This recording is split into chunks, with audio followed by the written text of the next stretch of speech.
podcast yang mengupas tuntas isu remaja tanpa sensor. Saya Nadifa Dan saya Nabila. Pas kalian yang siap menggali rahasia-rahasia dalam dunia pergaulan anak muda. Hari ini kita akan menjelajahi rimba raya kenakalan remaja dan hutan belantara pergaulan bebas. Bersiaplah untuk kisah-kisah mengejutkan, fakta mencengkam, dan solusi yang mungkin tak terpikirkan sebelumnya. Tapi sebelum kita mulai, izinkan saya membuka acara ini dengan sepotong pantun. Buah mangga manis rasanya, Dipetik segar di pagi hari, masa muda penuh bedanya. jangan sampai terjerumus diri. Nah, bagaimana? Sudah siap menyelami dunia remaja yang penuh warna namun juga ranjau? Mari kita mulai perjalanan kita. Di sini kami akan mengupas sebuah berita tentang ditemukannya bayi di Jamban yang berada di Kecamatan Rendah, Kulon Progo. Kami akan menghadirkan dua narasumber yang akan membantu kami dalam mengupas tuntas berita ini.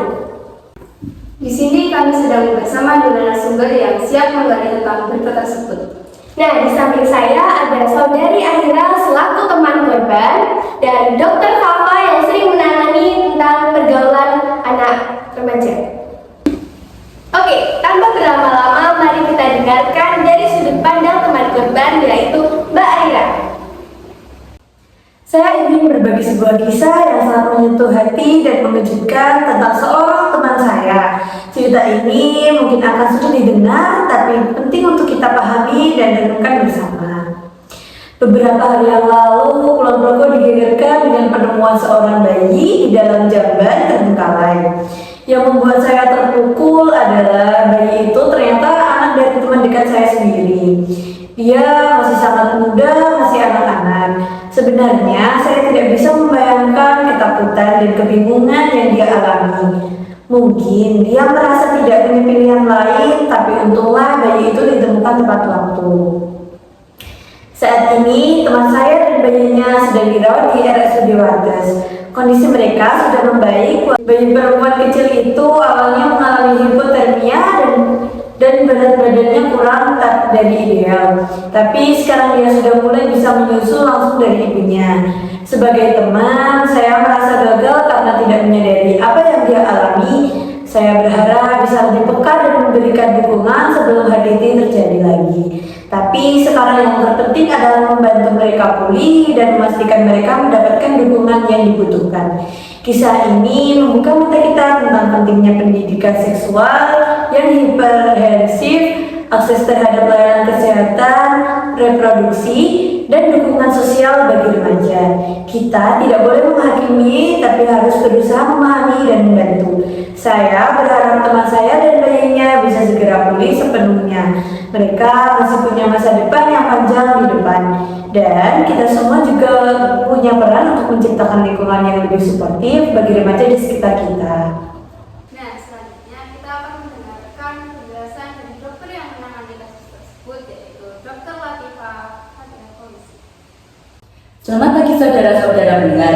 Saya Dr. Latifah Khairul Fauzi, dokter anak yang menangani kasus bayi yang ditemukan di Jamban terbengkalai di Kapanewon Rendah, Kulon Progo.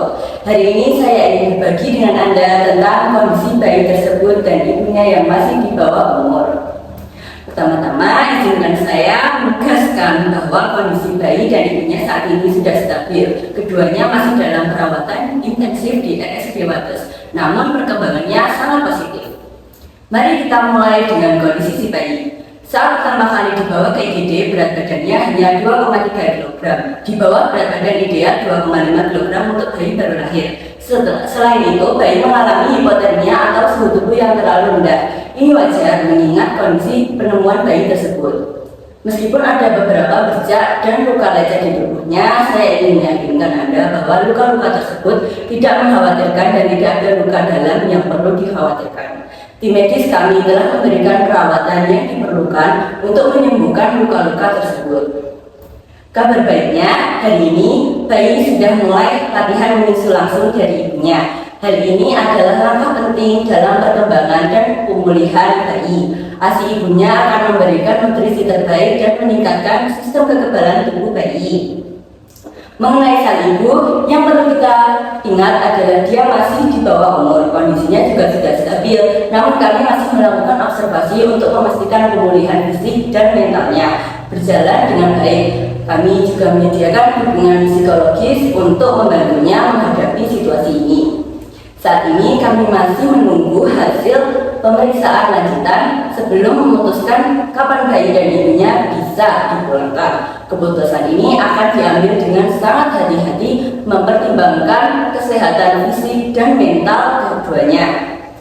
Sebagai dokter yang menangani kasus ini, saya ingin menekankan pentingnya dukungan dari masyarakat. Kasus-kasus seperti ini memerlukan kepekaan dan empati dari kita semua. Mari kita hindari stigma dan prejudice, sebaiknya memberikan dukungan positif untuk pemulihan dan masa depan ibu muda dan bayinya.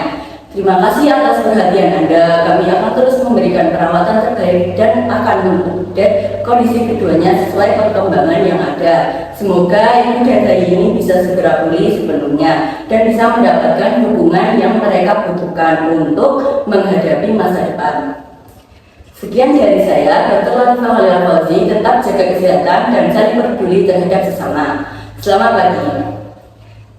Nah, mendengar cerita dari Dr. Latifah, kami bisa menyimpulkan bahwa bergaulan bebas ini memiliki dampak yang signifikan, mulai dari dampak kesehatan, dampak pendidikan, dampak ekonomi, dampak psikologis dan sosial, juga dampak bagi si anak. Nah, dampak pertama, dampak kesehatan. Kehamilan dini dapat menyebabkan berbagai resiko kesehatan bagi ibu muda dan bayinya. Ibu muda beresiko mengalami anemia, hipertensi kehamilan, hingga kematian bagi si ibu. Sementara bayi beresiko lahir prematur, berat badan lahir rendah, atau bahkan kematian bayi. Yang kedua, dampak pendidikan. Remaja yang terlibat dalam kenakalan atau mengalami kehamilan dini seringkali terpaksa putus sekolah. Ini berdampak pada masa depan mereka, mengurangi peluang kerja dan pengembangan diri. 3. Dampak ekonomi. Kehamilan dini dapat menyebabkan beban ekonomi yang berat, baik bagi remaja sendiri maupun keluarganya. Biaya perawatan kehamilan, persalinan, dan membesarkan anak bisa sangat memberatkan. 4. Dampak psikologis dan sosial. Remaja yang mengalami kehamilan dini sering menghadapi stigma sosial, depresi, dan isolasi dari lingkungan. Ini dapat mengganggu perkembangan mental dan sosial mereka. 5. Dampak pada anak. Anak-anak yang lahir dari ibu remaja beresiko mengalami masalah perkembangan, pendidikan, dan kesehatan yang lebih tinggi dibandingkan anak-anak dari ibu yang dewasa. Nah, selain kita memikirkan dampak bagi ibu dan anak korban, kita juga harus memikirkan solusinya. Nah, solusi yang bisa kita terapkan: 1. Pendidikan seks komprehensif. Sekolah dan institusi pendidikan perlu memberikan pendidikan seks yang komprehensif, tidak hanya tentang biologi, tapi juga tentang hubungan yang sehat, konsekuensi, dan tanggung jawab. 2.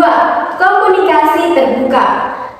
Orang tua perlu membangun komunikasi terbuka dengan anak-anak mereka tentang seksualitas, nilai-nilai, dan resiko pergaulan bebas. 3. Akses ke layanan kesehatan reproduksi. Remaja perlu memiliki akses ke layanan kesehatan reproduksi yang ramah remaja, termasuk konseling dan kontrasepsi. 4. Program mentoring. Membuat program mentoring di mana remaja bisa berdiskusi dengan orang dewasa yang bisa dipercaya tentang masalah-masalah yang mereka hadapi. 5. Pemberdayaan ekonomi. Program pemberdayaan ekonomi untuk remaja dan keluarga mereka bisa membantu mengurangi faktor risiko ekonomi yang seringkali mendorong kenakalan remaja. 6. Dukungan psikososial. Menyediakan layanan konseling dan dukungan psikososial bagi remaja yang beresiko atau sudah mengalami kehamilan dini. 7. Kebijakan yang mendukung. Pemerintah perlu membuat kebijakan yang mendukung pendidikan dan kesehatan reproduksi remaja serta perlindungan bagi remaja yang sudah menjadi orang tua. Ingatlah, mengatasi masalah ini membutuhkan kerjasama dari semua pihak keluarga, sekolah, masyarakat, dan pemerintah. Kita semua memiliki peran dalam melindungi dan membimbing generasi muda kita. Nah, pendengar setia, kita telah membahas topik yang sangat penting pada hari ini. Tapi percakapan kita tidak berhenti di sini.